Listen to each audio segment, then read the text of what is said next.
Thanks, Terry, for some great remarks. You know, the Welsh poet Dylan Thomas said it best. Do not go gentle into that good night.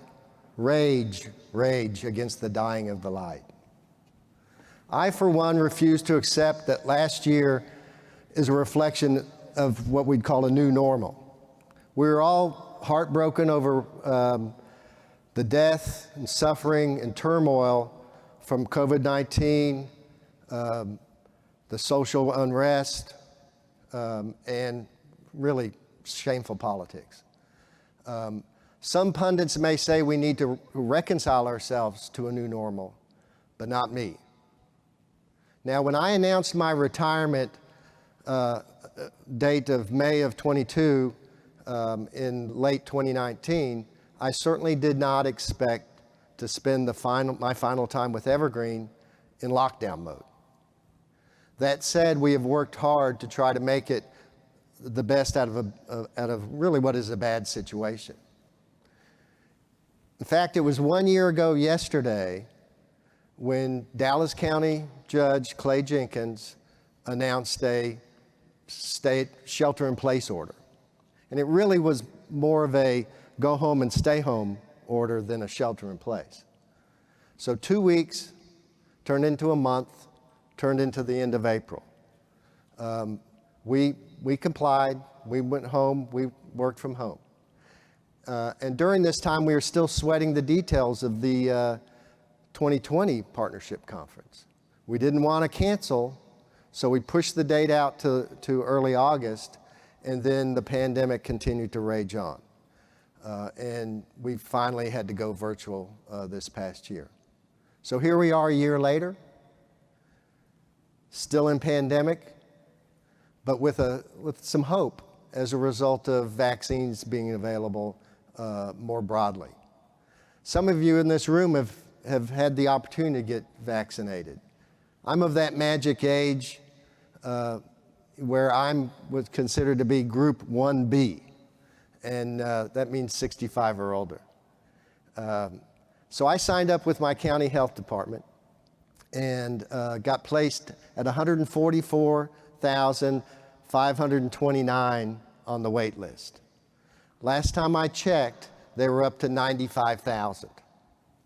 I also signed up with a local hospital and got my first shot on the 23rd of February and my second shot just last week. So I'm pretty good. I really want to personally, and I'll join Terry in this, personally thank everyone in this room for being here.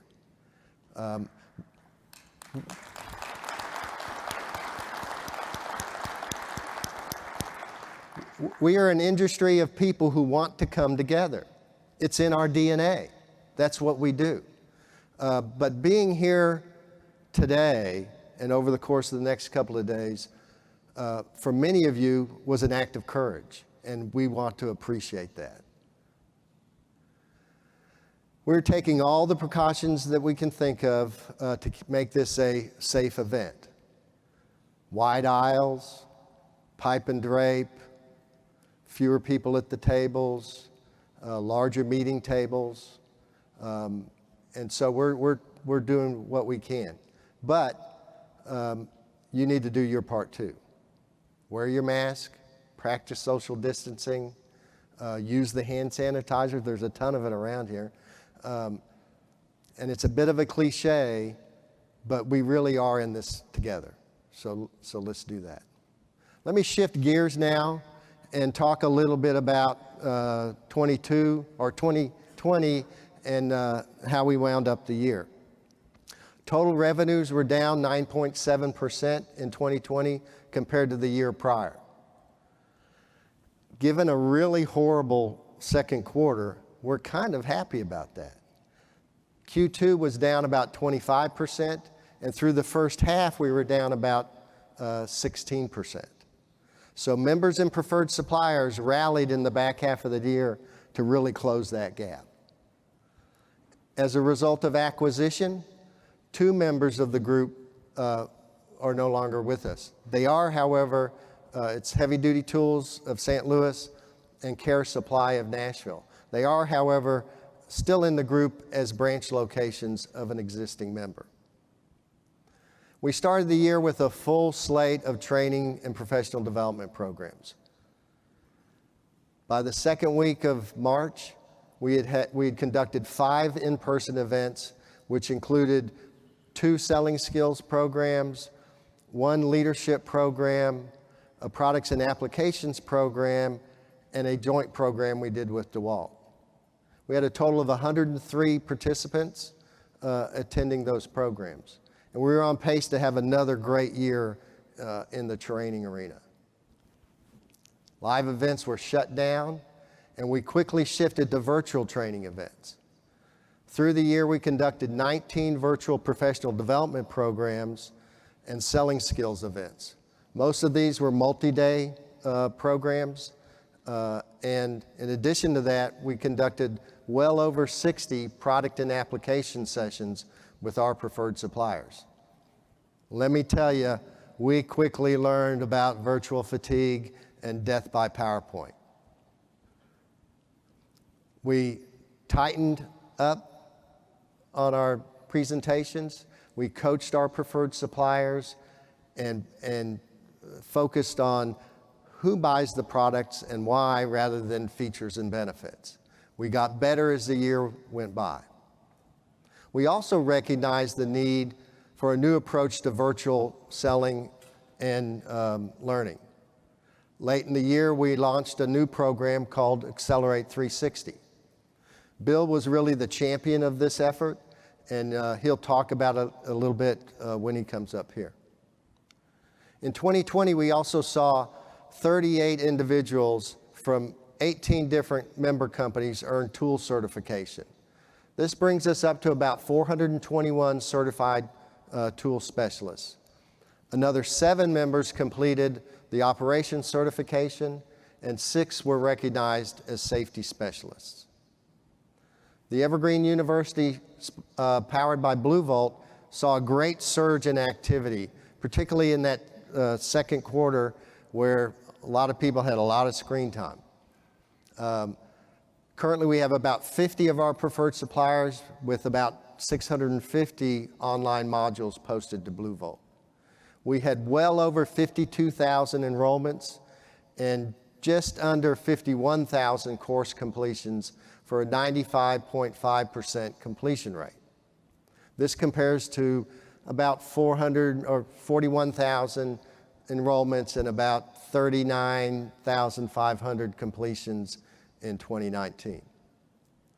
Despite the pandemic, our focus remains on helping our members develop the strongest team in the industry. Looking ahead, we plan to resume in-person training in April. We're going to limit class size. We're going to take all the precautions necessary to keep everyone safe. We're also planning to take a hybrid approach because we learned how to do virtual. We're going to tag on follow-up sessions to our live product training events with virtual follow-up sessions. Planning for profit was a huge focus in 2020 and will continue as we move forward through the years. Planning for profit serves as the key way our members and preferred suppliers connect together at the field level and drive growth. As part of our effort to help in the area of recruiting, we launched a new program called Acquire for Hire. This is a job posting website that works a lot like ZipRecruiter. Members and preferred suppliers are able to post jobs on Acquire for Hire at no cost, and the jobs are automatically pushed out to Indeed, LinkedIn, and many of the other job boards.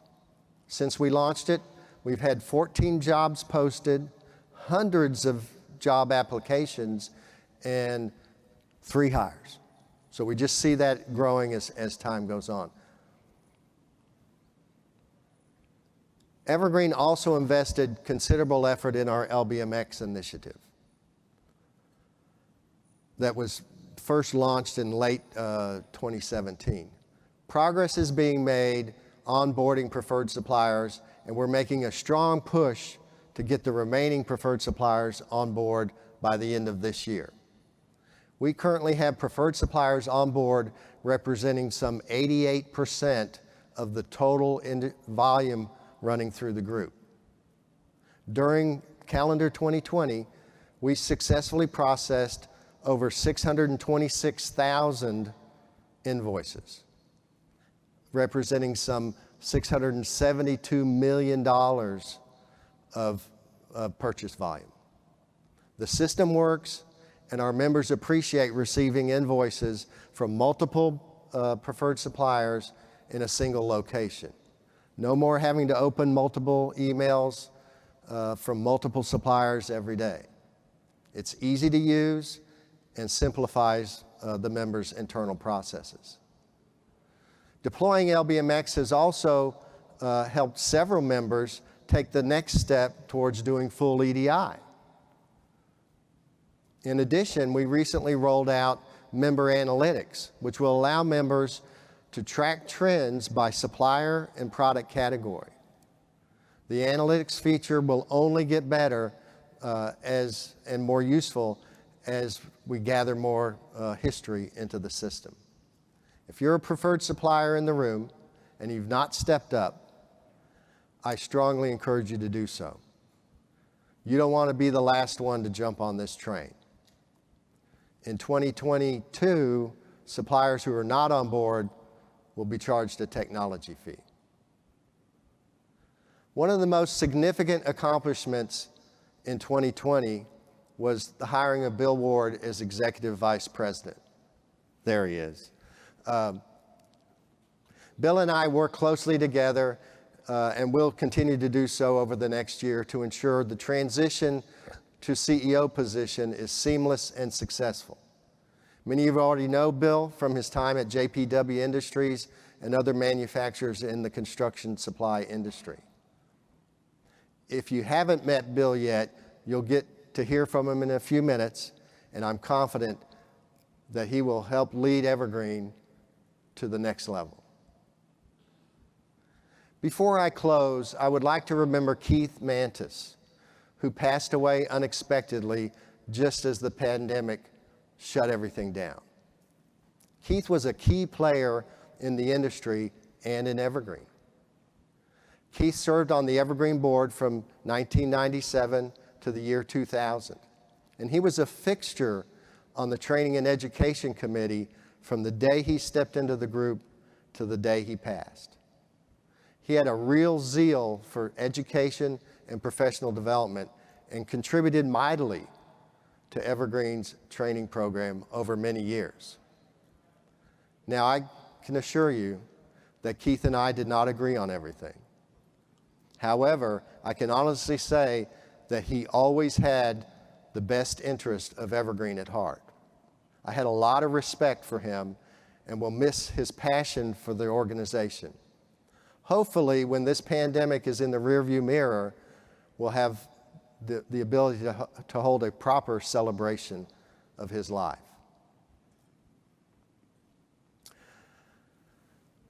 Looking ahead, I have a lot of optimism for 2021 and beyond. Early reports from several of our preferred suppliers are very positive and bode well for a rebound year this year. I also think we have the right team and leadership to carry the group forward. Please know that we sincerely appreciate the support we receive from our members and our preferred suppliers.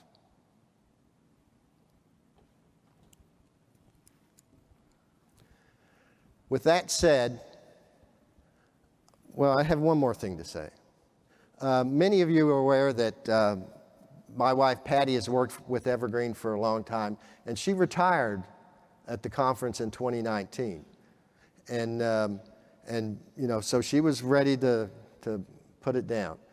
And we had a staff change about 10 months later, and Patty stepped up, came back in, helped pull things together, and keep our communications programs moving forward.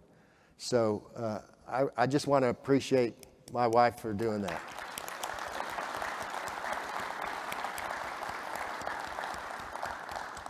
It's always been a team. With that said, I'd like to invite Bill Ward to come up and share a little bit of his vision for the future.